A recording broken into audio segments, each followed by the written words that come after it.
I'm Diane Cooper, and this is a World Views interview with Artie Looking Hawk.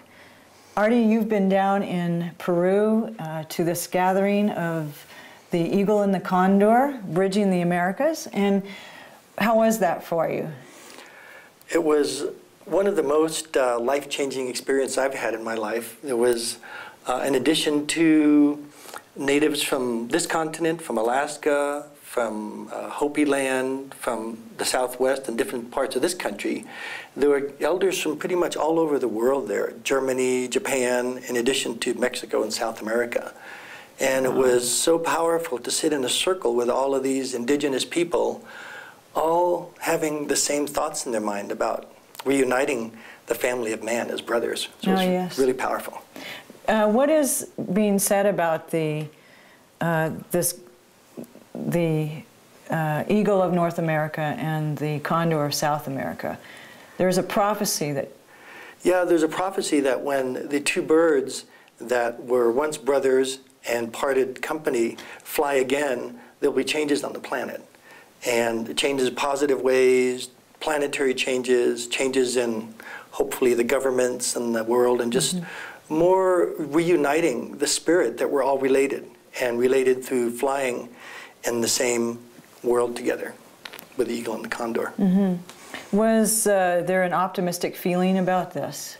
Yeah, there was. There were elders from Mayan elders, Incan elders, Mexican elders that hadn't sat at the same circle for quite some time. And there was some sort of an accord even talked about, and something that we're putting into paper so that actually they could make formal agreements about what was discussed down there. So it was very powerful.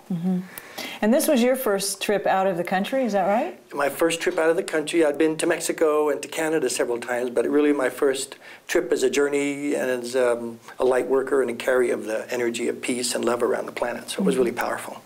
What was, in your experience, a high point for you? Every day was a high point. And each day was completely different depending on what our adventure was. On the days that we had gatherings with all the elders, there was a certain type of growth and a certain type of energy that transpired, where you could see the growing of the world community and how, yes, there is possibility and hope for the world. But on the days when we went on adventures, when we'd go to places like Arumuru's Doorway or to the Reed Islands or to Machu Picchu, into the rainforest, there was so much magic and so much wonder filling these days that you look back at the memories and you just realize it was like being in a movie, but you were acting your part out while you were right there. So it was really amazingly powerful.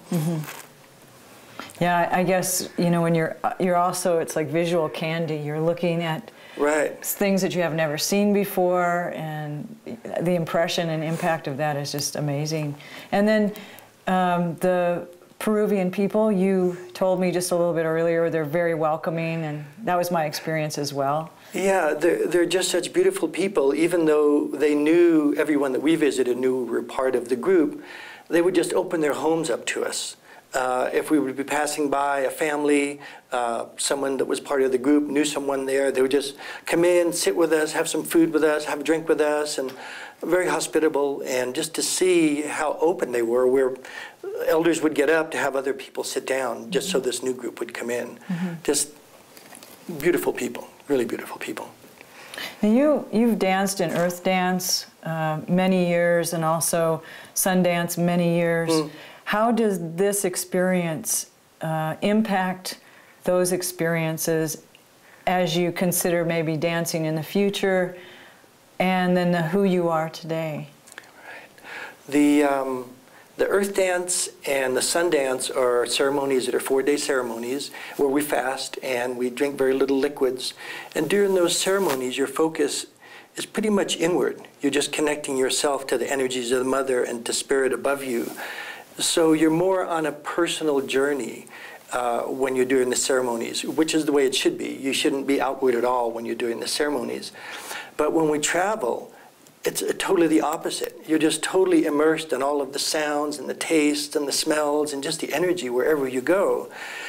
And you just want to become part of it. As all of us were leaving, we all realized we were leaving home down there. Because as we arrived, you just felt like you were coming home. Yeah. It just felt so welcoming and so open And then as we left, you just kind of feel like you're leaving home.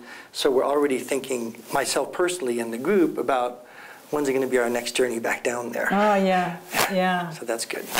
Well, that, you know, that I think is what we do when we go to sacred sites or we go to other places. If we're aware of it, we're seeding our consciousness, we're seeding our energy from the place where we live, going down there, leaving a bit of it, interacting with the energies there, bringing that back, right, and truly helping us all become one world community, one energetic body, realizing that that's what we really are. Yeah.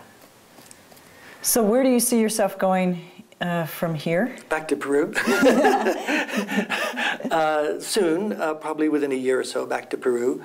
But I really feel, because I've had this bit of magic touch me, that I need to really share it.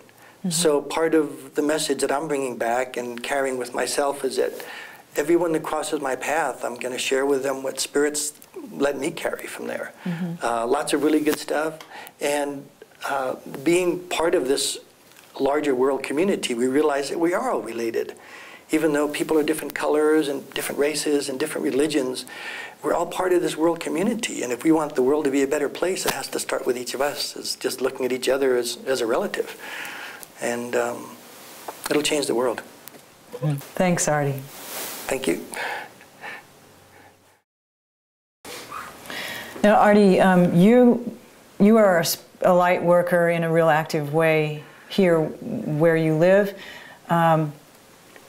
Can you kind of just describe, in your words, what service that you provide for humanity, and then how people can get a hold of you? Yeah, thank you. I'm blessed to live in a sacred spot where the ancestors lived for quite a few hundred years. The Anasazi and the Sanawa people lived on top of Sugarloaf Mountain, where I live in Cornville. And I've built a Kiva-style sweat lodge on my property right down by the creek. And we do sweat lodges there regularly. And as you know, both of you sat in the lodge, when you sit in that sacred circle, it just opens a doorway that you don't normally have in front of you to put your life in front of and see where you'd like to go in the future and where you've been in the past and how you can release things. So Spirit has blessed me with a spot to be able to share that energy with the people that come and visit. I also do healing work. I'm a Reiki master, and I've been doing Reiki for quite a few years.